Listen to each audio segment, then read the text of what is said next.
guys, welcome back to my channel and welcome to our April wrap-up video.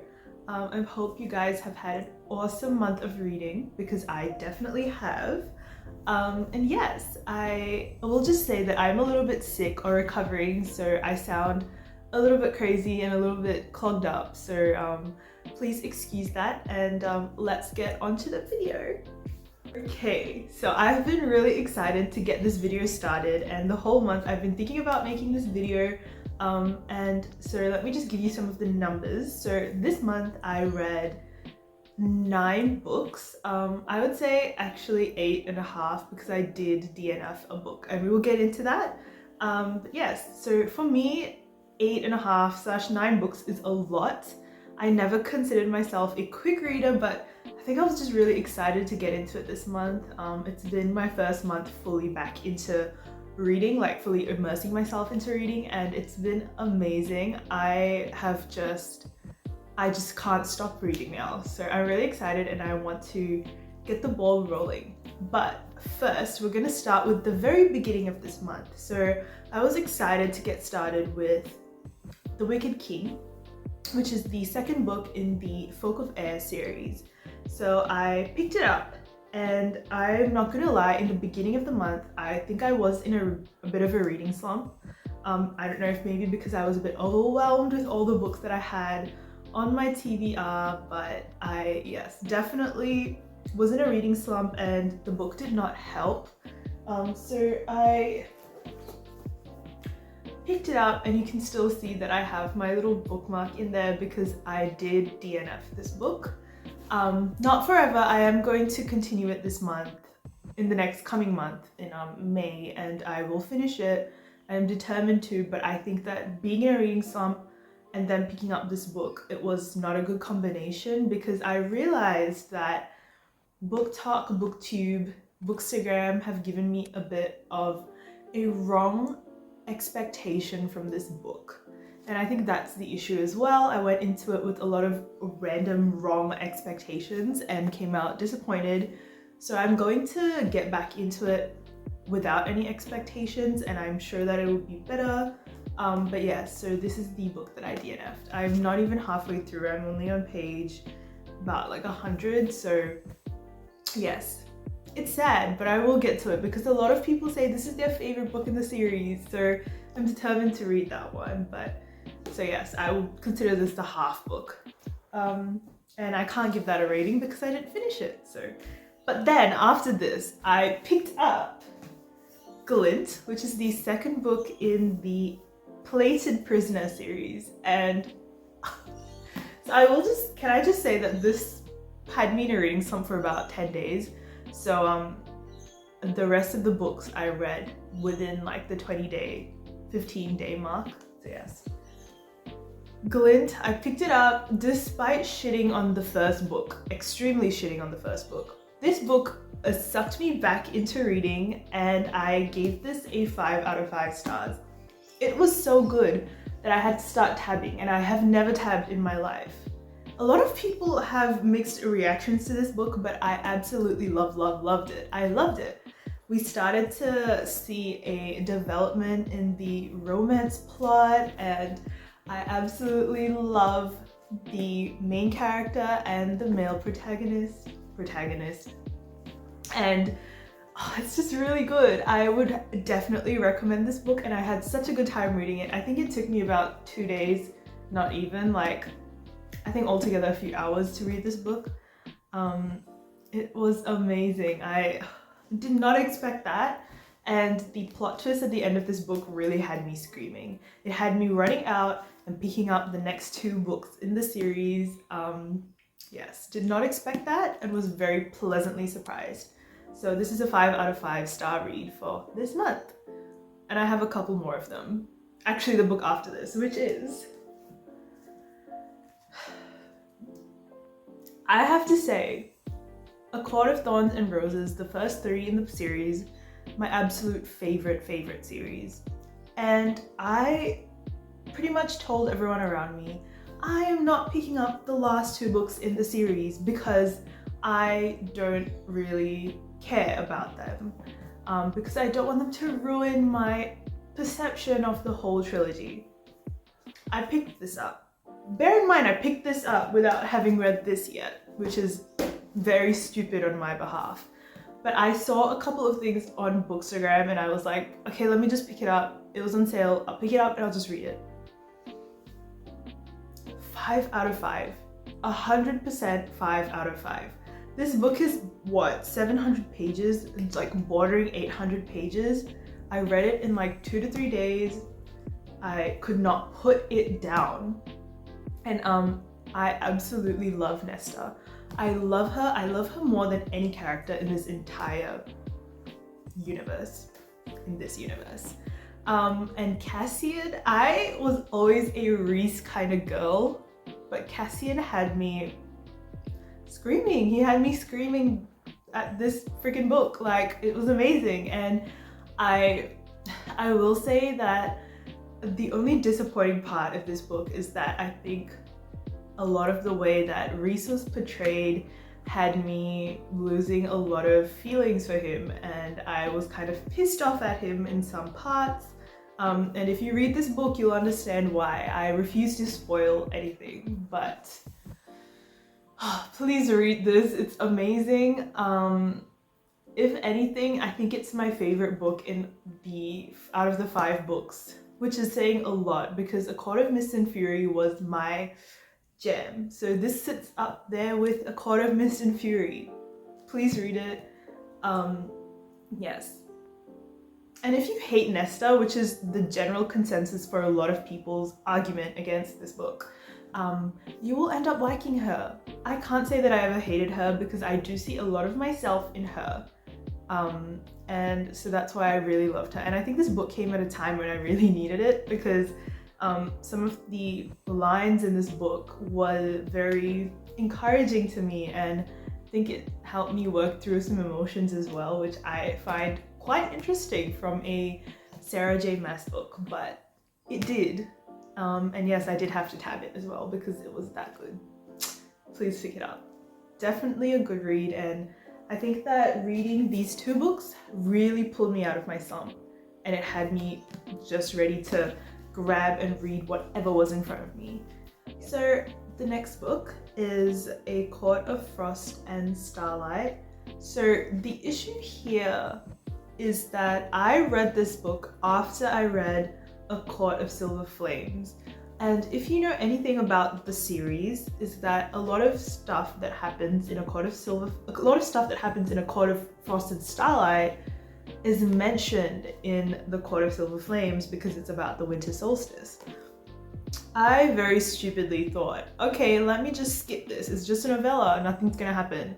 And I went straight to that. And little did I know, it's a bit of it sets up for a lot of Cassian and Nesta's relationship in the next book. Either way, I still found it really easy to read this. So like, if you have no interest in reading this, you can go straight to this one. But I picked it up and then I read it and I was like, oh damn, they talk about everything. So yeah, I don't know how I feel about this book. It is a 3 out of 5 stars for me because it was a feel-good kind of book. Yeah, it was like a very party vibe. It does kind of help us in the sense it carries on Reese and Farah's story from the 3rd book. So A Court of Wings and Ruin. Yeah, so it just carries stuff on, and then it also leads into A Court of Silver Flames. So yeah, in my opinion, it is a skippable book in the series because but it's also a really quick read. It took me 1 night to read it and it's about 200 pages, so pick it up if you're looking for something fun, if you're feeling a lot of withdrawal from A Court of Wings and Ruin, then pick it up because you'll feel happy again. Okay, yeah. Okay, next book that I picked up was Gleam. That is the 3rd book in the Plated Prisoner series. Also pretty damn good. I think I gave it, let me check. I gave it a 4 out of 5 stars. If you're interested to see a little bit more about my rating and why I rated it a certain way, definitely check out my Bookstagram there, because I do go into a little bit more depth about why I gave it 4 instead of 5, because it is a really good read. I also had to start tabbing because some lines in this book had me screaming. And I will say that the whole Midas plot had me pissed, but I like when a book brings out feelings, even if it's anger, especially if it's anger actually. And I think it was really interesting because I was yelling at the book. Like, it had me screaming and just so pissed off at Midas and his whole thing in this book. But the ending was amazing, and it was also a plot, like a cliffhanger kind of ending. Not really a plot twist, no. What's the word for that? Like, why am I confused? Okay, no, just forget about that. Scratch that. Anyway, this book was amazing. It revealed a lot of stuff about the characters, and I'm really happy to finally see my 2 protagonists get together, and it made me very happy. And Slade is a character in this book, and he has my whole heart. It's just the dialogue in this book had me reeling. Please read it. It just, I shitted on the first book in this series, but the next 2 have been amazing. I cannot wait to get into the 4th one. So please read it. I rated this a 4 out of 5, and yes. I read A Dance with the Fae Prince by Elisa Kova. I read it on my tablet because I did get Kindle Unlimited for like 2 months free with like a Prime subscription or something, and I picked that up because a lot of people were talking about the Married to Magic series and how it was great and amazing. So I picked up the second one because they are standalones in the same universe. So I picked it up because Fae, I love Fae. So I was like, let me start this, and I gave it a 1 out of 5 stars. And if I could, I would probably give it a 0. The only reason I gave it a 1 was because the writing was good. The writing flowed well. So the author's obviously a good writer, because I read it in like one night. So I really appreciate that. But the storyline, I think this was where I realized that arranged marriage or forced marriage tropes are my biggest book ick. Like, this was the face that I made while I was reading the book. I just can't, didn't like the idea of her getting married, like forced, and then she wasn't allowed to look at her husband, and then she finds him and doing some ritual in the forest. I can't, it's just not my vibe. I think if I was about 6 years younger, I would have eaten it up, but it was not my vibe. And I will say the main character read like a 12-year-old. Just everything that she was speaking of and the way she spoke, it just felt very juvenile, and I did not like that. I also did not like the magic in this world. It was a different kind of depiction of Fae to what I have in my mind as a Fae. So it didn't click, and I was very disappointed by that. That really put me in a bit of a dump, because I was like, dang, I read these 5 4-star reads, and now I'm here with this questionable 1-star read. Where do I go from here? So I just scrolled on Kindle Unlimited, and I found that they had this selection series. And the selection series had my entire heart when I was in high school. When I was about 14 years old, I read that, and it was the best thing I've ever read. So I picked it up. I picked up the first one, and I gave it a 4 out of 5 stars because, oh no, a 4.5 out of 5 stars. It was amazing.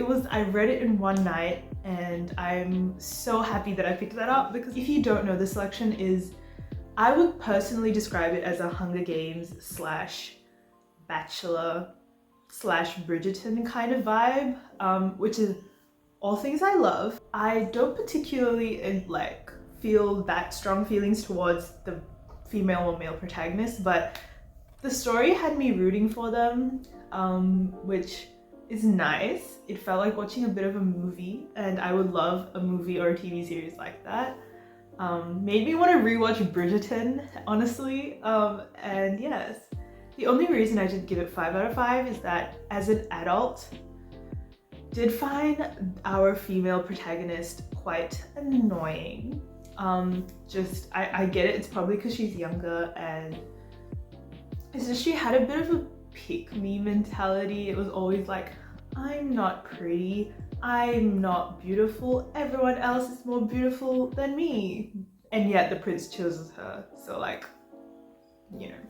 The book did end on not a cliffhanger, but it just didn't end. So it does lead into the second book. I'm not sure if I'll be picking it up. This was just kind of a good nostalgia read for me. And the final books that I have are my 2 mangas, Spy Family Volume 5 and Volume 6. It's a classic. It's just a given that I enjoyed these. I'm not gonna rate them just because it's hard to rate a manga because each book is kind of like a scene as opposed to a full story. So once I, finish or I'm up to date, I will probably give it a rating. So yes. I feel like I should have said this before, or like just a disclaimer in general. I had a TBR, which I will pop up on the screen for you right now. Yes, please have a read, have a look. And I will say that I think I only read 3 books that were on my TBR. The rest were books that I just ended up reading this month. So Glint and the Spy Family books were the ones that were on my TBR. And I didn't feel like reading the books on my TBR. I stared at Crescent City for many days and I still could not find the energy to pick it up. I had a very good and productive and exciting reading month. I think there were a lot of highs and a lot of lows as well. And I'm excited to get into reading in the coming month. I hope you guys maybe got some inspiration from this, and I hope you guys have an amazing reading month ahead. Yes, I will see you guys in the next video. Bye!